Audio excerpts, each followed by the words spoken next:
Cult Lords fans, we are back to do a top 8 list. What?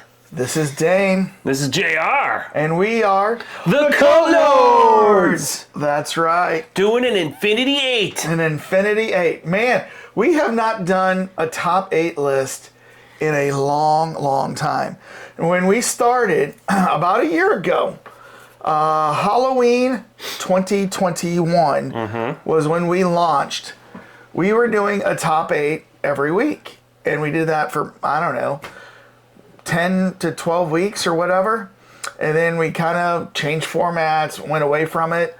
But you might be asking, why top 8? And the reason why is because, top 10 is way overdone. And 5 is just not enough. So we do a top 8 here. And this... Which technically is a top 16, since it's the two of us. It is the two of us, right? Unless we did the exact same thing. Ooh. But it's my top 8 list and his top 8 list. And this time we are doing top 8 underappreciated or overlooked movies from the 1970s. Yes, from the 1970s. 1970s. So when you think 1970s Dane movies, you're thinking Jaws, you're thinking Star Wars, you're thinking The Exorcist, you're thinking Smokey and the Bandit, you're thinking Logan's Run, you're thinking Close Encounters, you're thinking what? All these movies, right? Planet of the Apes TV shows. Well, right? but that's a TV show. We're talking movies now. Talking movies. Was it a movie first? It was, yeah, but that was in the a movie. 60s.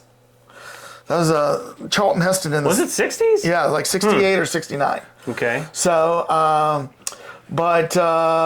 yeah. Gritty New York dramas. Gritty New York dramas. French Connection. B-movies, or what are we thinking are underappreciated? We're talking all kinds of things there. So, Dane. Yes. Before we get this kicked off, we need a little something to drink here. Do some cheesy 70s cocktails. We've got our little swords to hold our cherries our in brandy, or bourbon cherries. Bourbon cherries and drinking Old Granddad, going total gritty. Total gritty. Get ready to cough this out as soon as you have it, because it's going to be hardcore. You want a little bit more? Little exploitation, grindhouse kind of stuff. Yeah. Yep. Yep, definitely. This is probably will appear or did appear in a Tarantino movie if he made this in the 70s. Old Granddad. Old Granddad, bonded, Kentucky Straight. 100 proof. Yeah. 50% alcohol. So bonded, obviously, it's got those government things, rules on it, but whatever that it's tasty stuff, especially if you want to enjoy, one of these highlighted movies. That is right. So... think about this, viewers. What are some of those movies from the 70s that you absolutely love when they come on, or you love to turn people on to, but they maybe either weren't a big box office hit, or even if they were a box office hit, people of today don't remember this movie, right? And they don't think about this movie. So we want to look at the overlooked and underappreciated movies of the 70s. So Dave, kick us off. Before we do our top 8, do you have any honorable mentions? Yes, I do. All right, share them. Thunderbolt and Lightfoot. Thunderbolt and Lightfoot. I know that name. What is that movie? That was Clint Eastwood and early Jeff Bridges. Oh. It's basically like a buddy crime picture, where two guys are like thieves, and I don't want to say the ending, but it was entertaining, and you never hear anyone ever talk about it. Did he ever have an orangutan that went around with him? No, that was the later movie. Every which way but loose. Yeah. So, but Eastwood was notorious. He would only do things in 3 takes and then say, "Nope, I'm done." Oh wow! And so it was one of his early. He got a little taste of the directorial debut in that movie, but he didn't. He didn't get full. Like, they only let him do it a little bit, and I think he was, I don't know, pain in the butt for people. Gotcha. Any more honorable mentions? Well, we're going Japanese. Lone Wolf and Cub: Sword of Vengeance. What is this manga comic. Gritty 1970s. It's a homage to a manga comic called Lone Wolf and Cub, and it's about this Ronin going around with this his young child. I don't remember this. Going from town to town, and basically is it animated? No, it's not animated. Okay. It's the same guy who was in that other Japanese movie that we've talked about. Sonny Chiba? No. I mean, he's a well-known actor. He's got a very long last name. No, that other one we talked about that was a samurai movie that where he was the cop. Something the Razor. Okai the Razor. It's the same actor playing in both things. A very similar role. He didn't have to deviate too far. Okay. But it's another one of those. And then another one is the Nosferatu the Vampire. Oh, yeah. And this is what's his name? That German director. Weiner Herzog. Yeah. So it's one of those underappreciated. Yeah. In fact, I think it was. There's the movie distributor. I follow all of these kind of B movie distributors. I think it was Scream Factory, Shout Factory. They kind of go by the same thing. They're doing a Werner Herzog box collection. Oh. And the Nosferatu the Vampire is in there. Okay. Yeah. Well, he's got that one guy that he does a lot. I forget what that one German actor who's very weird, but he also did that Aguirre of War. I forget what that other famous one was. But as an actor, I can't think of the guy's name. Forget it. We'll put it up here. We're taking a long time on just honorable mentions. I know. So, all right, go ahead. No. I now do your number 8. Oh, so we're doing number 8. Number 8. The Abominable Dr. Phoebes, 1971. I know I've seen that title, but I don't know this movie. Art Deco sets, dark humor, performance by Vincent Price. Ooh. And it's made, basically, it's one of those cult classic movies. Wait a second. I might own this. You probably do. He's got like a blue burned face, and he's kissing somebody usually. I think I own this. It's part of Hammer Horror, and I believe it's in a Hammer Horror collection of Blu-rays that I have. So, yeah, I think I have that. I've never seen it, though. Yeah, that's my number 8. I mean, the just in a very short synopsis is his wife is accidentally killed on some surgeon's table, and so then the Dr. Phoebes is hell-bent on revenge because he believes they did it in incompetence. So his revenge is based on the, 12 plagues of Egypt? Oh, yeah.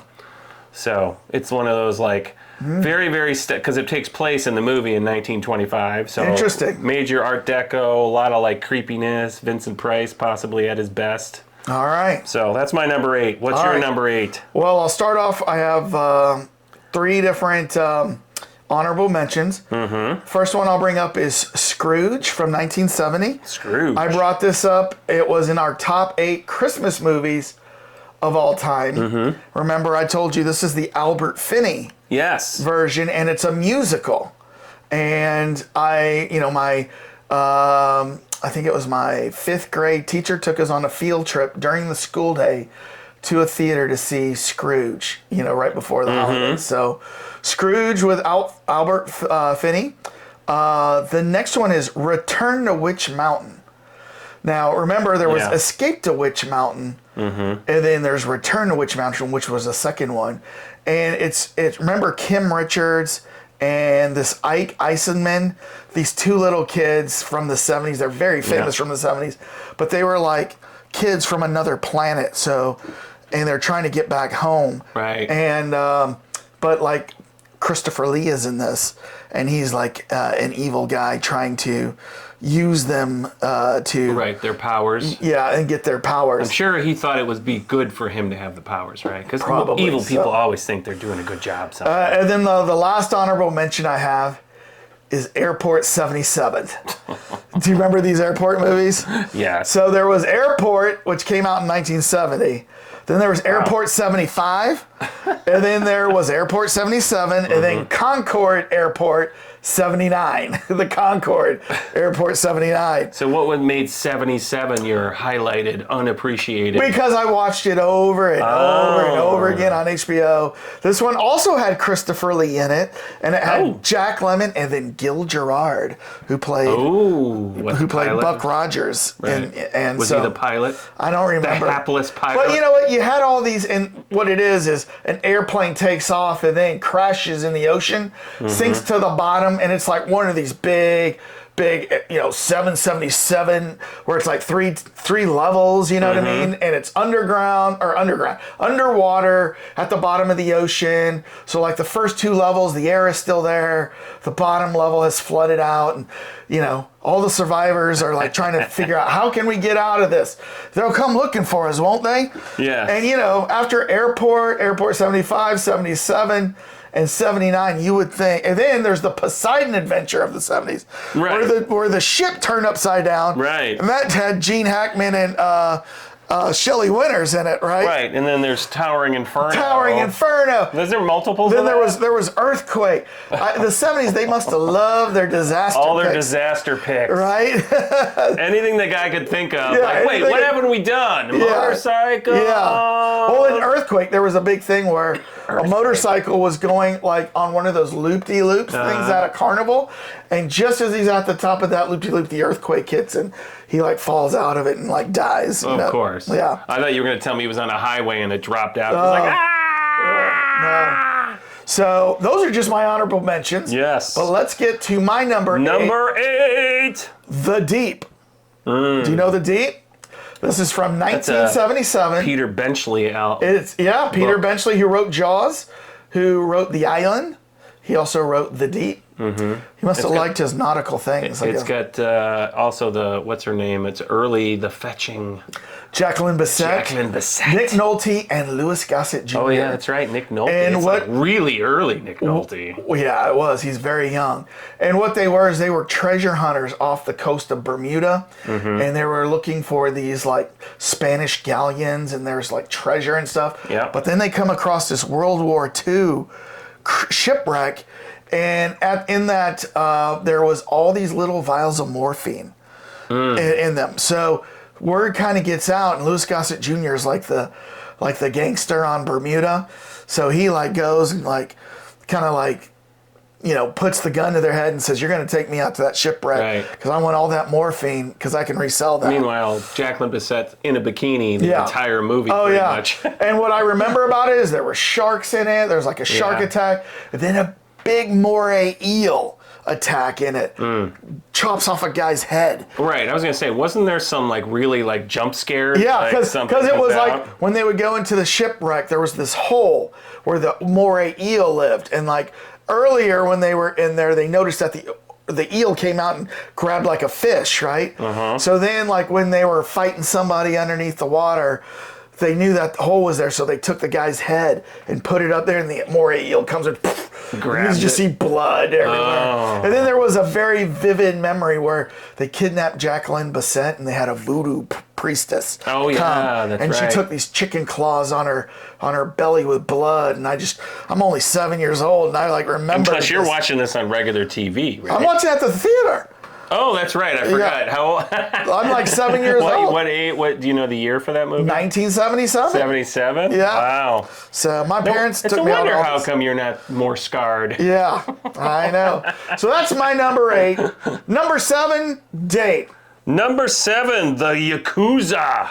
Man. 1974. Neo-noir crime drama. It was Robert Mitchum's last lead role. Robert Mitchum. Yep. This is Tarantino actually cites this movie as one of he thinks it's I can imagine Mitchum's best role. But it was basically the story was Robert Mitchum's daughter gets taken by the Yakuza, and he has to go on a. What year was this? 1974. Okay. So when did you see this movie? Did you see it in the 70s? I watched it later. I wouldn't have seen it. No, I didn't see it in the movie theater. I mean, I'm talking. There's just stuff. Well, you might have seen it not all these I saw at the theater. Well, maybe, I don't know. I'll have to look. Well, yes. To your point, this one I had to watch on my own outside, VHS or something like that, because there was too much blood and guts in this movie. Did you see it in the 70s, or did you? It was later in your life. It was later. In the 80s. Okay. Yeah. No, we wouldn't have been on regular TV, and we didn't have a VHS for a long time. But yeah, I mean, and there's a lot of the typical Yakuza stuff with people doing seppuku or or what's it called? Yubitsuma. Your typical apology when you remove your little finger. Oh. What is it called? Yubitsuma. But this movie was one that Tarantino actually referenced a bit, in a lot of his stuff. He thought it was one of these like really good crime drama movies. Interesting. Okay. So, but it also has the guy Brian Keith, you know who he is? Yeah. He was also in it. Okay. Co-star. Logan's Run, Brian Keith. Yeah. Well, so that's your number 7. Number 7. What's your number 7? My number 7 from 1977, Kingdom of the Spiders. And this was William Shatner. And he was a small town sheriff in Arizona. You mean on your shirt there, William? Right there, baby. There he is. Yeah. So William Shatner, he's like a small town sheriff in Arizona. And up from Mexico, William Shatner, there were these like huge migrating tarantulas coming in from Mexico. And I have never even. They overran this small town, like big time overran this town. And like there was like a biologist. She was like really hot, you know what I mean? Of course. She's like, I'm gonna go out to so and so's ranch and I'll study these tarantulas. And then, people go missing, and then like somebody calls up William Shatner, nobody's talking at the Olson Ranch, and so he's like, okay, I'll drive out there. He drives out there, and there's like tarantulas everywhere. He goes in, and the tarantulas have infested the house, and they've wrapped this old couple up in like webs. And like I remember, like my dad took me to the theater to see this movie. Okay. And like I remember, I was like, oh my gosh, you know what I mean? Like you were freaking out, like, yeah. I don't want to go to sleep anymore, wrapped up tight in the blankies. I don't want to go to sleep. Wasn't thinking about that. So it was, and you know what? What made this day also special? So I remember we saw this, and it was like, kind of like at an outdoor mall, a strip mall. They called it the Prune Yard in California. That's what it was. It was in San Jose, California. What an appetizing mall. There was in the parking lot a carnival going on with all these rides. So when we got out, I asked if we can go do some rides. Now we had eaten popcorn and drank Coke. So we get in to one of the rides like called the Zipper, which is like the cars. Not the teacup? No. You know the Zipper. One that goes upside down? The cars, that go upside down like that. Yeah, and a ferry. We did that, and we get stuck at the top. My dad's like, blah, yelling. We get in the car, and we're driving home down the road, and my dad has to pull off on the shoulder, open the door, and go, blah! And then I'm like a 7-year-old kid, like, Dad, are you okay? He's dying. Because like when you're 7, you think your dad is invulnerable to everything. Right. So he's throwing up, and I'm like, I feel fine. I'm not throwing up. You're like, Right. There's a power shift in this family. So, and we always talk about like the Zipper car when we see that ride. I go, Dad, there's your favorite ride. Right there. And he's like, Yeah. So, That's Kingdom hilarious. of the Spiders, number 7. Spiders. We are on to number 6. Number 6. Dane, what is your number 6? Quadrophenia. The Who. I forgot The Who, you like this movie. So they never make it in the actual movie except Easter egg songs all over the place. There's like references on the walls. But it basically is a movie. It's a kind of an interesting little story view into the 1960s when it was between the mods who wore sharp suits, listened to current pop and soul music, took amphetamines and rode scooters, which kind of seems weird, doesn't it? Yeah. And then the rockers who rode powerful British motorcycles such as Triumph and wore black leather jackets and listened to 1950s rock and roll. So a lot of no names except for Sting was Ace Face. Well, I know you've been trying to get me to watch this for a while. Yeah. So I actually did order this. It's on a Criterion Collection Blu-ray. They had a big sale at like Barnes & Noble, 50% off. I bought it, and I figured we'd watch it together sometime. So we could do a review, full review on it. Because I know you want to, watch or introduce me to it. But I've never made it around to watching it, or bringing it over. We got so much to do. So when we get into the music side of things, we'll do "Song Remains the Same" and "Quadrophenia" in some little short period or whatever. There we go. So what's your number 6? My number 6 is The Gumball Rally. Oh yes. This came out in 1976. It's a comedy where it's a race from New York to LA, right, in cars. Now, the funny thing is so this came out in 1976, but it definitely influenced the Cannonball Run, which was the Burt Reynolds movies. Right. But the Cannonball Runs were in the 80s. This came out in 76.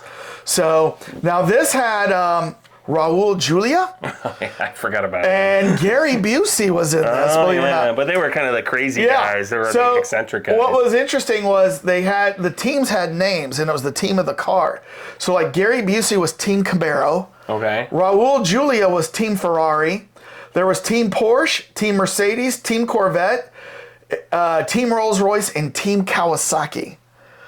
There was one guy on a motorcycle. Oh, they allowed that? They allowed that, yeah. And this is supposedly based on what was a real race. Yeah, right? it was. It was based on a real race, and it was called the Gumball Rally. And didn't you just win a gumball at the end or something? You won a gumball machine full of gumballs. Okay. So it wasn't for money. Right. Like so in the Cannonball Run, which later comes with Burt Reynolds and Dom DeLuise and stuff. That was for money. That was for money. This is for the sake to say you won. Right. And what would happen is like certain cops in certain states would know that the Gumball Rally was going on, so they would set out like speed traps to try to catch these guys. Right. Yeah. And so like the way for them to get around it, sometimes they would take detours. And I remember the lead actor was somebody that never really he looked kind of like Peter Fonda, but it wasn't him. Yeah, and I never really saw him in anything else. He's a very familiar actor from the 70s, but like I couldn't tell you a movie he was in. He wasn't a big star. Right. But he was like the lead guy. So, which is funny because all those actors in that movie, and he's the lead. You know? He probably he might have wrote it, or he knew the producer, or maybe he got the money for it and he got it made. But so that's my number 6. So now, Dane, we are up to number 5. Ooh, number what 5. Is your number 5? Past the halfway. Yeah. My number 5 is The Last Detail, 1973. Man, I don't know your movies, man. All right, what is this? This is a Jack Nicholson movie. Okay. And the premise is that... Oh! And it's got a great front poster picture with him. Is he like a sailor or something? Right. So that's coming out on 4K. Oh. I think tomorrow. I swear to God. It is coming out tomorrow on 4K. Okay. So go ahead. It's just a really great movie, but basically it's another like buddy movie in the sense, but in a very weird way. There's a guy is going to military prison, and Jack Nicholson, his name is Bud Badass Badowski, and this other guy are the other military police that are escorting him there. And the guy that they're escorting is like, basically a virgin. He hasn't done a lot of things. So they decide, you know what? He doesn't need to be there ahead of time. Let's just go on this massive, take him to experience things, which of course ends up at a whorehouse in the end and everything. But, it's one of those where there's a social commentary built into it with Jack being, I don't want to talk too much about it, but it's just a really well done movie. And, you've seen enough movies with Jack in it. It might be one of his best roles. Really? It just gets no airplay because it's a little on the raunchy side, so it never got put on TV. So take a look. I'm on Blu-ray.com right here.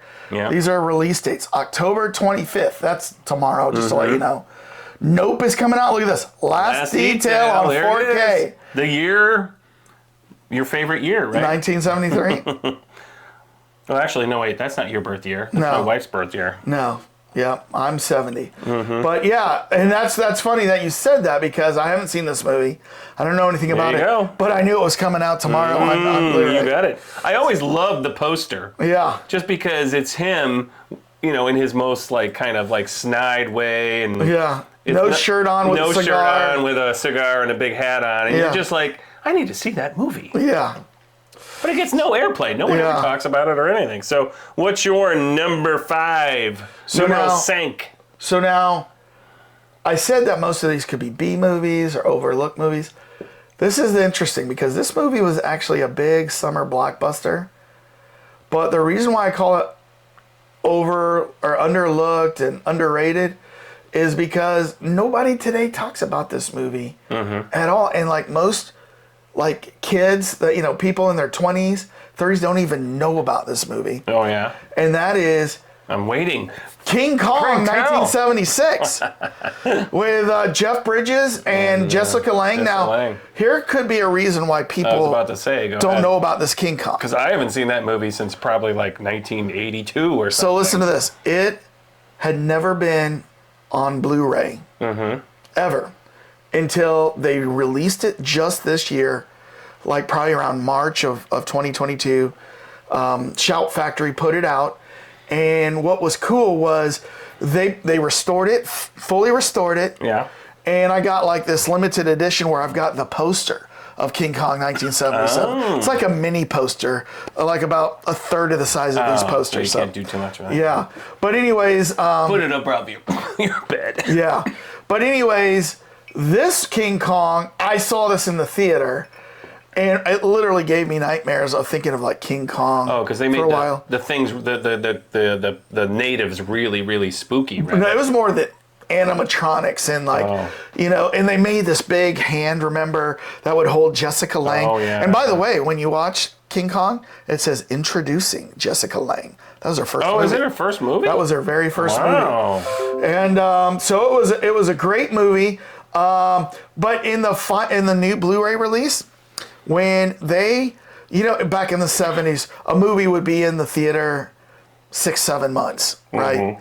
Sometimes like Star Wars over a year. It almost seems weird to say that. Yeah, but it would be in for 6 or 7 months, because once it was out of the theater, you would have to wait like 2 to 3 years for it to hit TV. And then after it hit TV, there was no Blu-ray. That's it. There was no VHS at the time. TV Guide, 2 in the morning, they got nothing to, look for that movie. So when they released this on TV, and I think it was like on NBC or something, they put 20 minutes back into the movie that were not in the theater. And so, that's kind of an odd. So when I read that they were going to put it out on Blu-ray and they were going to have 2 versions, the movie version and the TV version with the 20 minutes back in, I was excited. So just 20 minutes of Jessica? I wish. But it is interesting, because when you watch it, before they even start the movie, they go, we try to restore all of this to like its natural like condition. Yep. But all the 20 minutes of footage that we put in looks different from the movie footage.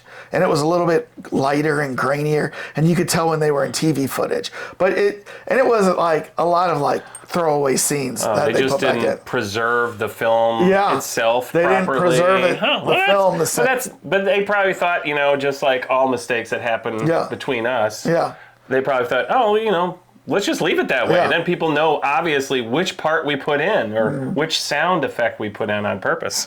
So I love it, but I definitely watched this more than 30 times on cable. Did they change the storyline any, or is it basically the exact same? It is the same.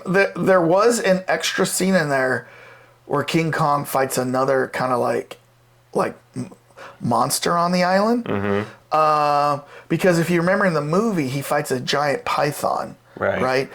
This one, he fought like a giant insect, too, that was not in the movie, but it was in the TV. I can't remember what the insect was. Even in like another fight. It might have been a scorpion or something. I can't remember.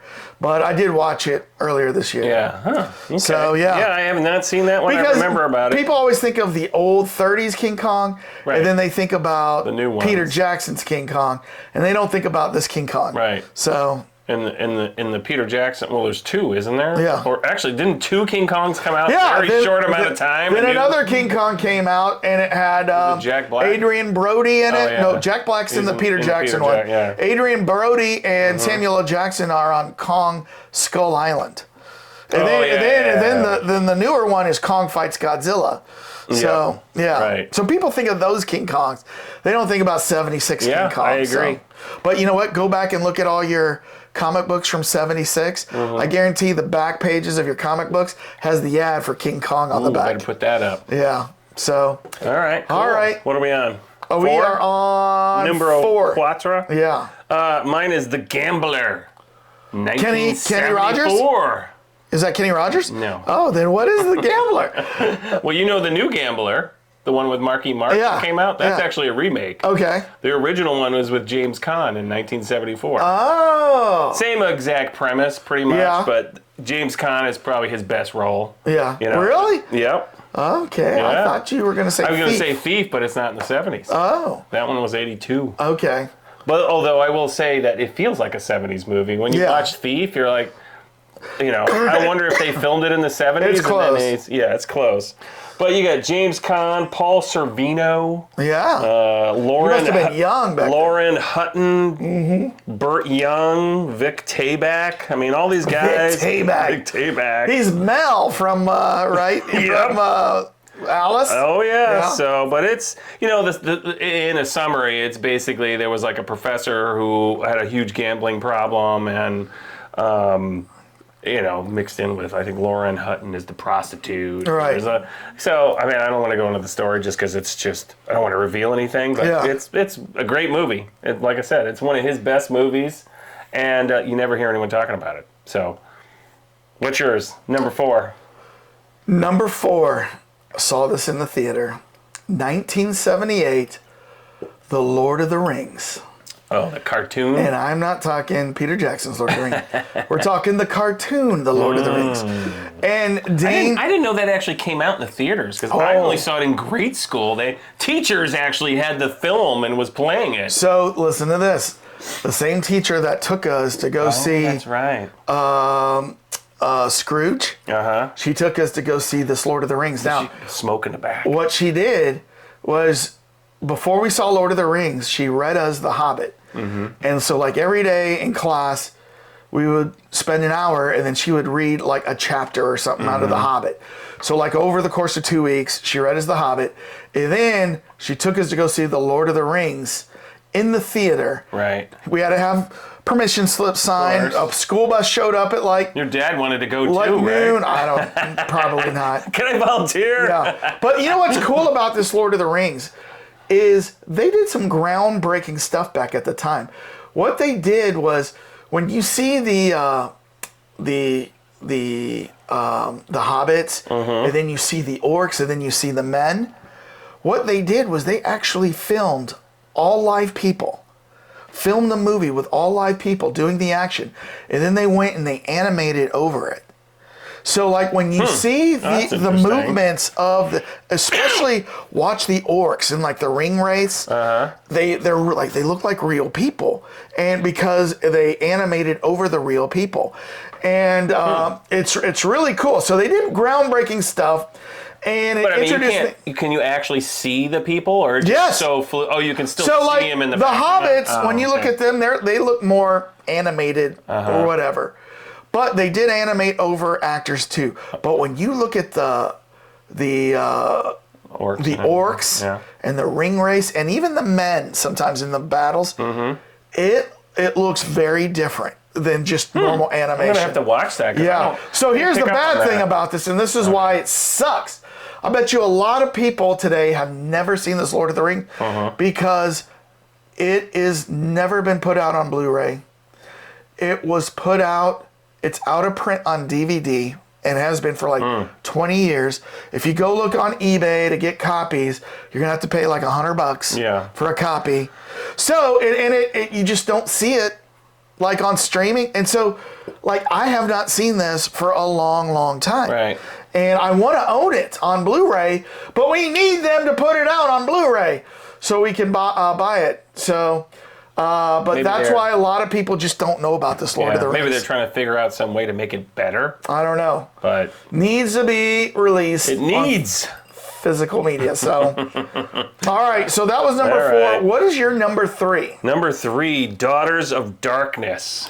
Oh, 1971. Vampire movie, right? Vampire movie, yeah. I own this one, but I've never seen it. Belgian erotic horror in English. So you actually don't have to read subtitles. But, it's very Belgium-related, so it's a European flair with surrealism and expressionism.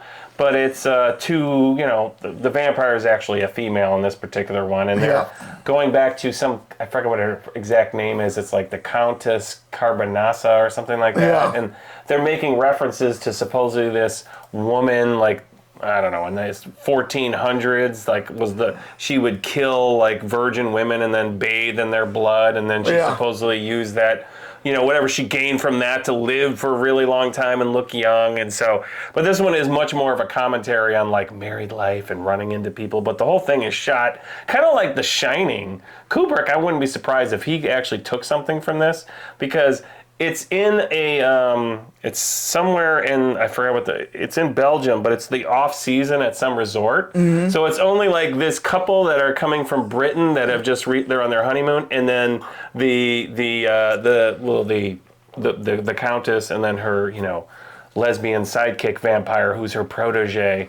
But it's very, very stark and isolated. You know how it is in The Shining. Yeah. He's walking through these like empty corridors. So I own this, and I bought it adding to my vampire collection. Haven't seen it, but like when I remember getting it and like opening, just like taking the plastic wrap off the cover and looking at it. I always inspect the discs when I get them, and I just remember looking at the lady on the cover. Reminded me a little bit of Madeline Kahn in Blazing Saddles, but the like French I haven't seen it, man. I want to see it. It's so you'll see it. Where's her name? It's a French actress. Delphine Seyrig? Yeah, Delphine Seyrig. So yeah, but it's you just never hear anyone talk about this movie, and it's only in hardcore horror circles where they talk about this. Right. And I've seen them, like I'm in some horror groups on Facebook and Instagram, and they'll bring this up occasionally. But anybody outside that, they're not going to know. I mean, there's a heavy European style to the whole movie, and and so it's not like your typical vampire fare. But hey, it's still a really good movie. All right. What's your number 3? My number 3 is the only movie I did not see in the theater. But I saw it on the HBOs or the cables in the 70s. And that is Let's Do It Again. And this is... You have to describe it. I don't recognize that title. I told you about it one time. You just probably don't remember because it stars Sidney Poitier and Bill Cosby. And, and it is the boxing one? Yes, it's the boxing one. And I've shown you the clips. We put something up about that one time. So this is one of my all-time favorite comedies. And, I know Bill Cosby's kind of a pariah now these days. But like growing up, Bill Cosby was Bill Cosby. You know what I mean? He was the guy off of Fat Albert. Then later he became the Huxtables, right? But he was also a great comedian. We've talked about I Spy too. Wasn't he was on I Spy. Yeah. We've talked about how we actually showed that Playboy After Dark. Yes, clip and he where makes an appearance. He makes an appearance there because he was a big time. He was a big timer back in those days. Chicken Heart. Boom boom. Yeah. Boom boom. Yeah. And his wife giving birth. Ooh, push. You remember? Because we listened to his record albums. You used to listen to comedy albums. It was like a podcast in those days. It was. But like in Let's Do It Again, it was actually a sequel to a movie called Uptown Saturday Night. But there were other people in it called, like John Amos, who played the father on Good Times. And then there was Calvin Lockhart. He played the priest in... And Cotton Comes to Harlem, I think it was the movie. And in the movie, their names were Kansas City Mac and Biggie Smalls. Oh. So when you talk about rappers, there people always talk about like Kansas City Mac. There's a rapper, and then of course Notorious B.I.G. called himself Biggie Smalls. Gets it right there from Let's Do It Again. I didn't know they blatantly lifted the names. Big time. Does Tupac or any other rapper do that? There's a lot of stuff that are lifted from these movies. Jimmy Walker, who was the boxer, the skinny boxer. That's right. Remember they hypnotized him. Dynamite! Yeah, they hypnotized him to fight the champ, and then they placed bets. And it's down in New Orleans. It's a great movie, and of course, the Staple Singers sing the lead song. And Dane, the Staple. I don't know if you got like a playlist where if you're gonna get romantic with your girl or your wife, you're like, let's put on the romantic playlist. This song, Let's Do It Again by the Staple Sisters, definitely on my romantic list. Is that what they were actually singing about? Oh yeah, let's do it again. Let's do it again. Let's do it again. I won't car sing the words to you, but when I'm in the car, I car sing to the song. Can you shower sing it? I don't shower sing, really. No, you don't shower sing? I car sing, That's the best right? sound in the shower. But Let's Do It Again. That's from 1975. I did not see this one in the theater, but did see it like on cable and then regular channels. And And I own it now on. Once again, this has not come out on Blu-ray. Never been out on Blu-ray. I would have thought that one. I have it on DVD. With such stars in it, you would have thought it would have came out. And now that that Bill Cosby is Bill Cosby of this. I don't know if they'll invest to put it on Blu-ray. Poitier's in here It's Sidney too. Poitier, folks. You got to put this movie out on Blu-ray, please, please, please, please. All right, number 2. Number 2, Bad News Bears, 1976. So this is one I definitely watched on TV. But the thing that is really interesting is when you watch it unrated. Not, TV cutout things. Well, because I did see it in the theater. So then you probably saw it unrated. Yeah. I mean, and there was no rating really that strong system. I think it was G and R or X. It was just G, PG, and R and X. So I mean, I never, growing up, you'd watch this, you'd catch it on TV, and then one time I saw it after. I'm like, wow, they really cut out a lot on TV. Yeah, there's so much. That was swearing. Walter Matthau, right? Walter Matthau. He was probably cussing at the refs. Oh yeah, I mean, the umps or whatever. Tatum O'Neal was in it. Tatum O'Neal. But the guy that was the big athlete was Jackie Earl Haley. Remember him? Yeah. He's playing, and I always thought his name was interesting. His name was Kelly Leak. But he was the pitcher. Okay. And he was also an awesome hitter. No, he wasn't the pitcher, but I forgot what he was exactly. But also, what's her name from Silence of the Lambs? Jodie Foster? I think Jodie Foster's in this. She was a really young kid. Oh. I thought she was in this too. But it's, your nice kind of gritty comedy about I forgot what what's his name's formal name, Walter Matthau's, like a former baseball coach who can't get any hired because he's also an alcoholic. He's an alcoholic. And he goes and hires, and this is the day when you can like whip kids around, no problem, and swear at them. These days, there's no way this guy would ever make it past the initial interview. But they're just such a well done, setup with the movie, and that these guys are never going to win. And then by sheer, willpower and getting all the misfits together, there's a huge culmination in the end. And I'm not going to go into what exactly happens. But, it's one of those, weird movies that on face value you think this is just some, kids swearing the whole time. But there's a really good story and theme mixed in there. So. I haven't watched that in a while. They did a remake of it. It was horrible, right? You can't do it better than that original unless you take it up another level. And that one was kind of skirting the edge with. Right.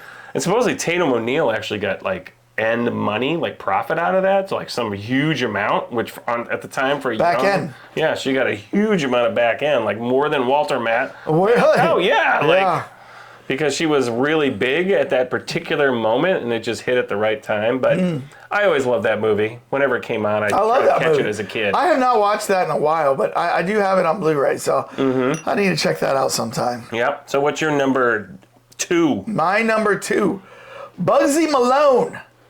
Do you remember Bugsy Malone? Bugsy Malone. So this was a spoof off of gangster movies, like Bugsy Siegel. Bugsy Malone was an all-kids cast, and it had Scott Baio and Jodie Foster was his girlfriend, and they were gangsters, and everybody in the movie is a kid. There's no adults in this world. It's just an all-kids world. But they were gangsters, and they were running stuff, and they all had those Tommy guns. Yeah. Well, they were not fake Tommy guns. They were real Tommy guns, but instead of shooting out bullets, it shot out like cupcakes.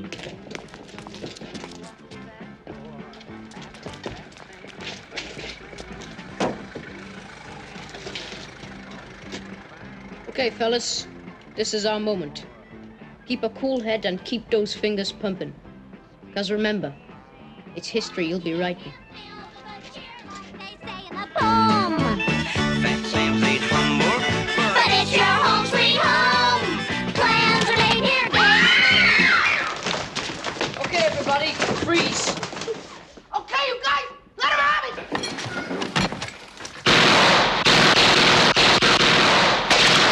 And like sticky cupcakes and whipped cream, yeah.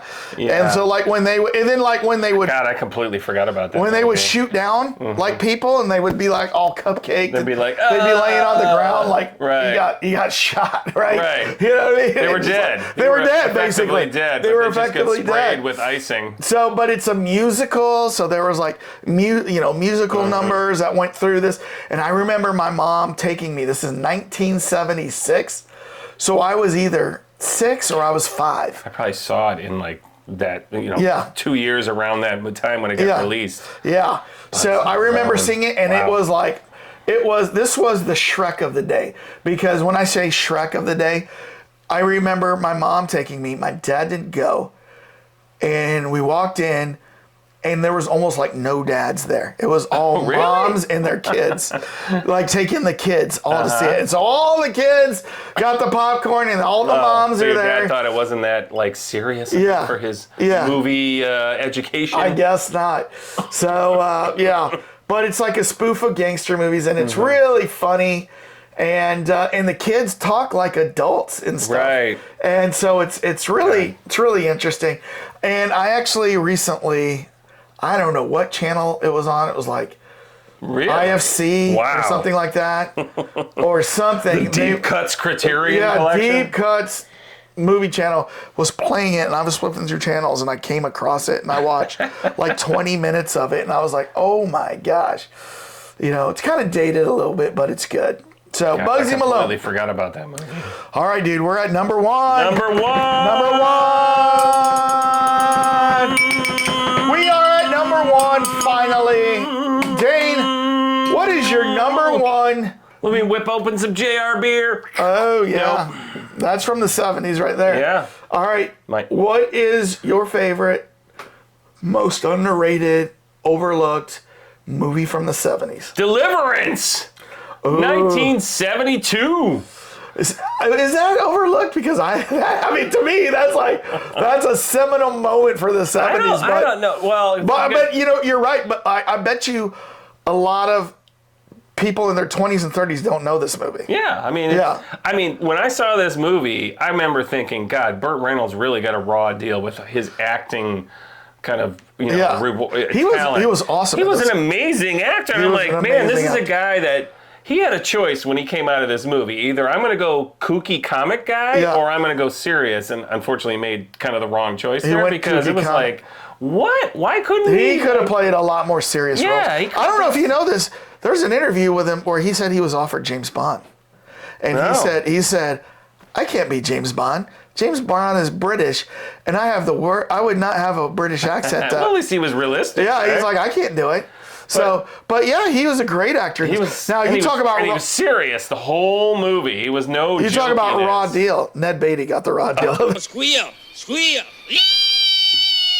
Got a little rope burn. Got a little skin rash after that particular movie. He definitely had some skin in the game. Ned Beatty definitely did not get enough rewards for doing that movie. God. But I think that. But that whole squeal like a pig thing, everyone has heard that before. But I bet there's some people that don't know what that even the reference is. Like, you sure have a purty mouth. You sure have a purty mouth. And it's oh my God. And I read the book too, just to kind of see how close the book was to the movie, and it's pretty close. I mean, it's like it's made as like kind of like an outdoor, like men in the wilderness, conquering nature and everything, and then of course everything goes wrong. Yeah. But it was definitely a very seminal. So I saw this movie, I want to say when I was a mid-teenager.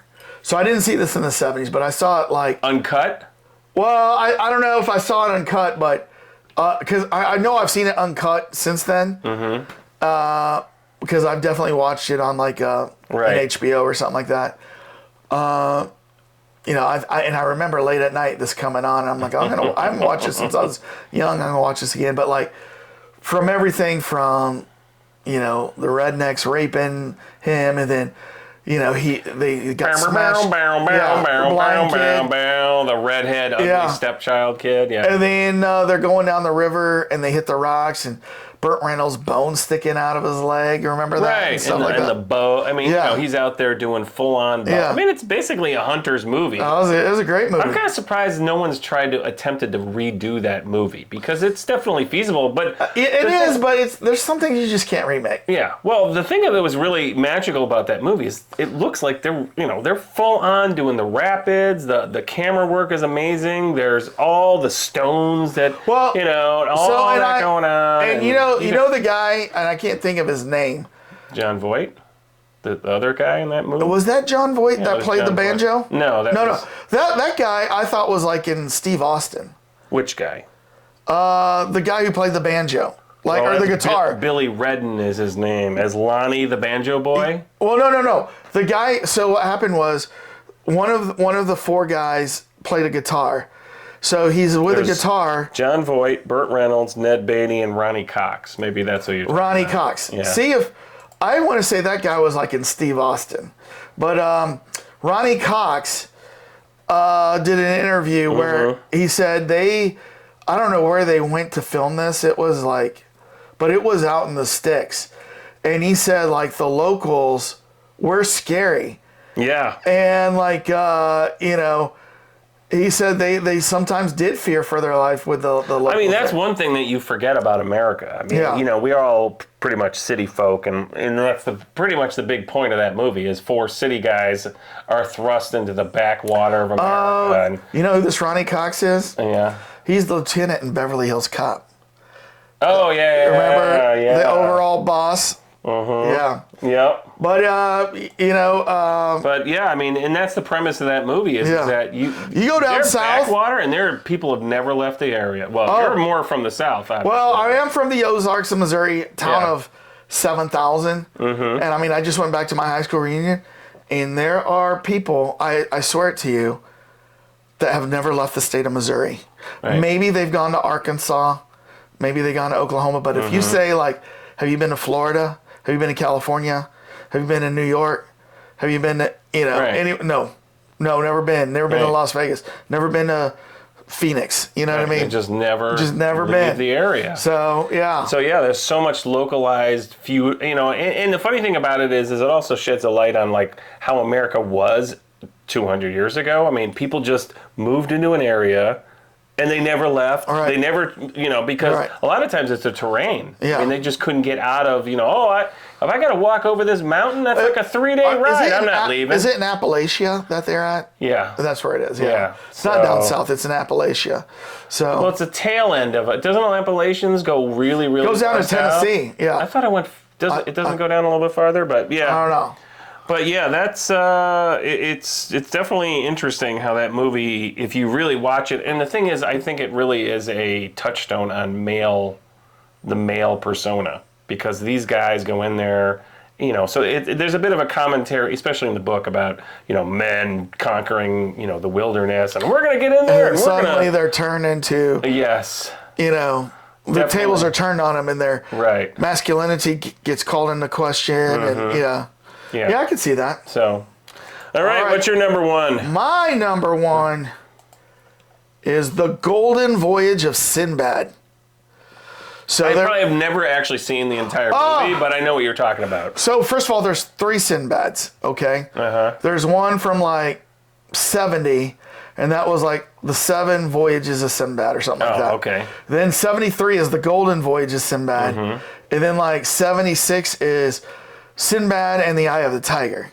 And believe it or not, Sinbad in the Eye of the Tiger, the guy who plays Sinbad, John Wayne's son. Oh, really? Patrick Wayne. Oh, my God. Yeah. And I mean, you know what? I went back and forth on if I was going to pick Sinbad in the Eye of the Tiger or The Golden Voyage of Sinbad or Jason and the Argonauts. Okay? Because all of them are Ray Harryhausen movies. And he just kept redoing kind of the same. Well, because what happened, he was the master of the stop motion special effects. Oh, yeah. So if you remember, when they fought monsters, they were the stop motion special effects. You know what I mean? Do some stop motion just for the I wish we could. We'll start with this guy. You and I doing stop motion. Oh, no, that wouldn't work. So, but they did stop motion special effects. So in The Golden Voyage of Sinbad was played by John Philip Law. It's always funny how the Sinbads were always played by white guys. You know what I mean? They did big dark mane. But they would kind of bronze them a little bit. Oh yeah, right. And then put a beard, and they'd be like, "Assalamu alaikum, my friend. I am Sinbad the sailor. By Allah, where are we sailing to?" Sinbad? Also from Kansas City. But yes, I am John Wayne's son. But it was kind of funny. But the woman in this was Caroline Munro. Caroline Munro. She was Don't know her. She was a Bond woman in The Spy Who Loved Me. Okay. And she was beautiful. And we'll be throwing a picture. Oh, yeah. Everybody knows Caroline Munro from... If I see her, I'm sure I'll recognize her, but it's like... 7. Oh, this one. Or Sinbad. Well, I'll show you her real quick. Oh, yeah, I remember her. Yeah, this is her picture here. Yeah. Right? Oh, yeah. Nice. So, but I remember all the monsters he fought. There was... Is this from the movie, these pictures? Yeah, these are from the movie. Because they kind of look a little more updated. But. Yeah. And, but, you know, he fought like a centaur. He fought like, you know, like this like rock guy. Mm-hmm. Then he fought this 6-armed statue. I think it was statue, it was the Hindu statue, I think, of Kali. And it had swords and all 6 arms, and he's got to fight them, you know. And like they would kill his men, but you know, he'd finally, I can't remember how he took it out, right? But my dad took me. So I saw this in the theater, probably in '76 when Eye of the Tiger came out, because they ran a double feature that day. Ooh. And you could go see Golden Voyage of Sinbad first, followed by Sinbad in the Eye of the Tiger. So we went and saw both of them in the theater that Saturday. You guys must have been like, oh no, 6 hours of movie. No, because these movies are like 90 minutes each. That's you know true. what I mean? That's those days. It was those They're days. not Tarantino movies, 3 hours and 30 minutes. But they were so excellent. And by the way, Ray Harryhausen, another one of his movies was Gulliver's Travel. Did you ever see that? I think seen parts of it. You know, the story of Gulliver, right? Yeah. So he sails and he comes upon a land where he's a giant, right, and everybody's little. Then he comes upon a land where he's like, you know, in a land of giants, and he's little. Mm-hmm. So, but yeah, Harryhausen did those two. He did those, okay. Yeah, and yeah, I mean, a very distinctive memory because that whole stop motion movie film technique was. Yeah. You know, he was probably the only one who was really kind of doing it. He mastered it. Yeah. So, like, so he mastered it. And I think that the guys who did Star Wars actually consulted with him, too, on the stop motion. And what stop motion part of Star Wars? Like, you know, where you would get, like, the Tauntauns and, you know what I mean? Well, that was stop motion. The Tauntauns where you would see Han Solo on a Tauntaun going across Hoth. And it'd be like... That whole thing was, like... And so then... that was all stop motion. But that must have been incredibly boring for Harrison Ford to have to sit on that thing, or... No, it's models that they would do it like that. Then he would be fake. He would be fake. Yeah. And then they would cut to like him on like a saddle horse, you know what I mean? Right. With like, you know, a head, and he'd be like, I don't see anything out here. Wait, there's, you know what I mean? So, yeah. I know what you're talking about. Yeah. I was thinking more of like he was actually on there. And they're like, okay, move with it. Move with it. Move with it. No, we'll put up a little bit of Harrison Ford on the Tauntaun. Well, actually... It's just the Tauntaun. It's just the Tauntaun with a fake Harrison Ford on it. Yeah. But anyways, yeah, he did this. And before Star Wars came out, this was the epitome of special effects back then. Mm-hmm. You know what I mean? This was like as good as it gets. And then Star Wars came out and changed the game. So right. So there you have it. Lucas learned something from him. Yeah. So there you have it. There's our top 8. Do you agree with some of the things we did? What'd we miss? All of the things. What did we miss that were overlooked, underappreciated movies from the 70s that we just missed and didn't even name? Mm-hmm. Maybe we agree with you. Maybe we've never heard of them and we need to appreciate them because we're not appreciating them enough. So go into the comments after you hit the subscribe button. Hit the subscribe button because we're on our way to 1,000. We need to get to 1,000 subscribers. And it starts with you. And it's free. It's free. No charge. We put out trailer reactions, put out movie reviews. Go check out our Werewolf by Night movie review. Spent some while to make some cheesy special effects on that one. Yeah. But we did that on purpose, by gosh. And then go look at our House of Dragon episode reviews. If you watch House of Dragons, we're going to be putting out some zombie stuff here real soon, a series on zombies. But you got to subscribe to get that stuff. You don't want to miss out. You don't want to miss out. And put us in the rotation. Yeah, put us in your rotation. You know, YouTube We recommend some good booze, so definitely watch us just for that. YouTube does not limit how many subscriptions you can have. So, all right. So, Dane, is that another urban myth? I can only subscribe more than one. Yeah. My knitting show. Don't want to use up all my subscriptions. So, I only get 45 subscriptions on my TiVo. So, all right. So, Dane, what do you want to say to our viewers? I want to say in a hearty 70s, peace out.